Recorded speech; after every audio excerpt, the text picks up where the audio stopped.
One of the most common misunderstandings about Buddhism is the idea that the Buddha said, "Ishai." Life is suffering.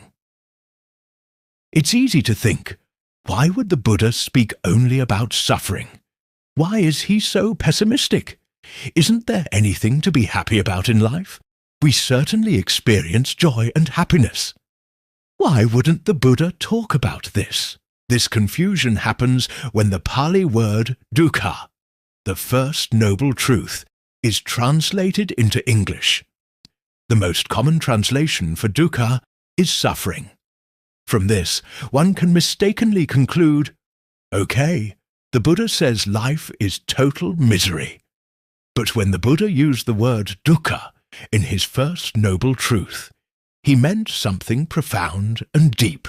Yes, dukkha can be understood as suffering in a more superficial sense, but it has a much deeper context. Today, I want to show you what the Buddha actually meant when he said that life is dukkha.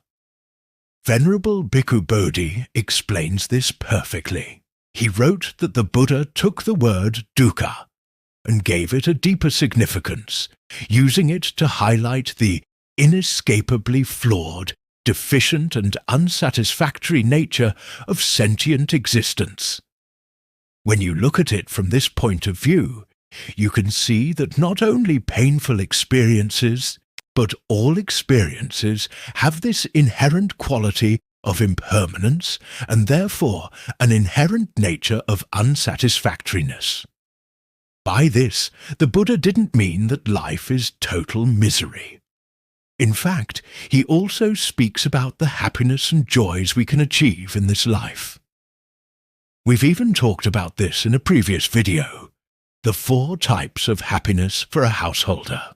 The Buddha saw that there is happiness, there are painful experiences, and there are neutral experiences in life. But when you take a closer look at all these experiences, be it happy, painful, or neutral, all of them have one nature in common, and that is, these experiences are subject to change. They are impermanent, and because they are fleeting and transient, they can't give a person complete satisfaction. We experience these feelings and often think, this will last forever. But the true nature of every experience is that it is subject to change.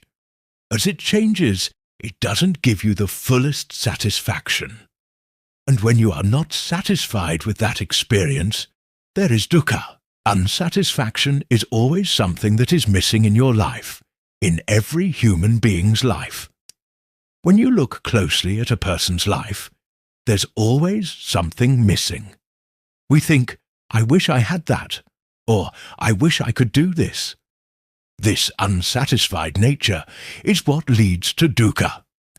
The Buddha mentioned this in the sutras where he said, what is impermanent is dukkha. So, dukkha doesn't occur just because of painful feelings. It occurs because our minds, our lives, are not satisfied with these transient experiences.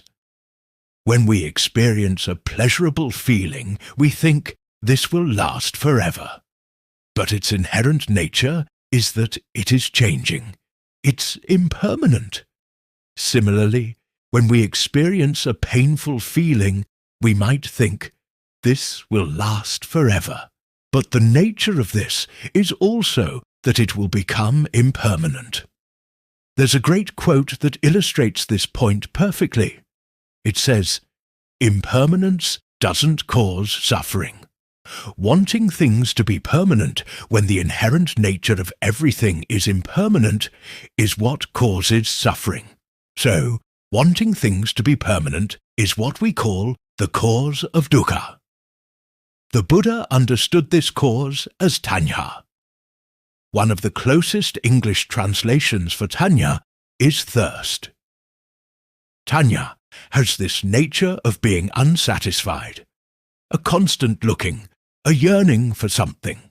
So please understand that when the Buddha used the word dukkha, he didn't only refer to unpleasant physical or mental feelings.